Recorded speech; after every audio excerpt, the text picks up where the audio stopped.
Hello boys and girls, welcome to the Math Club. In this video, we're going to talk about Unit 5, 5.1, Direct Proportion. Question 8. The table below shows the distance in meters and yards that a golfer hits a ball with different clubs. Calculate the missing distances, x, y, and z. Give your answers to the nearest integer. Now, as we can see here, this is the table. This is the distance in yards, and this is the distance in meters. Now, here we have 140 yards equals the distance of 128 meters. And the other ones are variables that we don't know, which are x, y, and z. Now, we're going to try to find x, y, and z using the same idea that we answered question 7. Now, let's see how it works. This is the table. Now, I'm going to find the missing values by using what?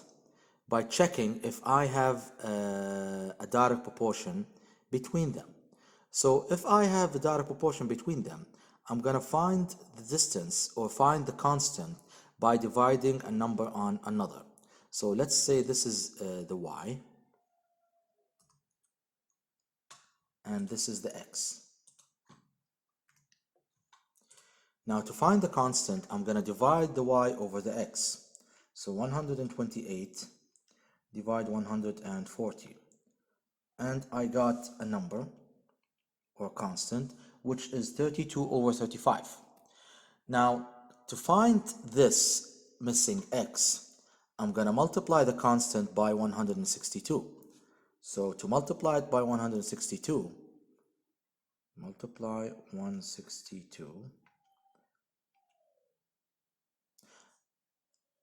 And the answer is 148, 148.1.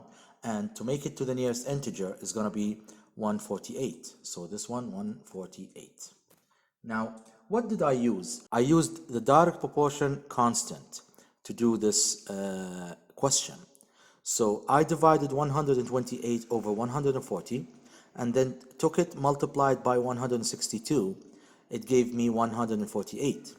Now, I can use the same ratio method here, in which I divide this by this, and then multiply it by this, it will give me this. Same idea.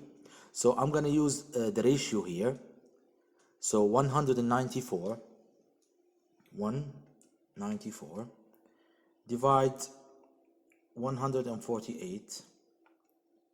It gave me a fraction.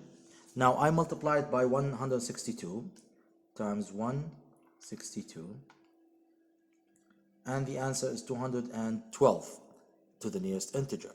So it's 212.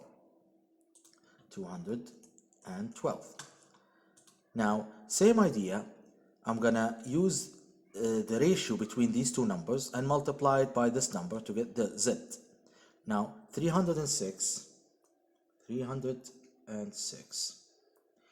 divide 194 equals, and then multiply it by 212, and it gives me 334. So I'm going to write it here, 334. Now, after finding these numbers here, the question is, are they direct proportion or not? Now, after finding these numbers here, I can check if they are direct proportion, but I answered the question depending on they becoming direct proportion together, because I found the constant between the direct proportion numbers here, and then I used it to find the missing variables. Now the question here, how did you find the missing distances? To answer this question, I have to say that I assumed that yards and meters are in direct proportion. So I used the ratio method here, or the constant between the two numbers, the x and the y, and then I used it to find the other missing numbers. And this is how you answer a question like this. Thank you very much for watching. See you next time.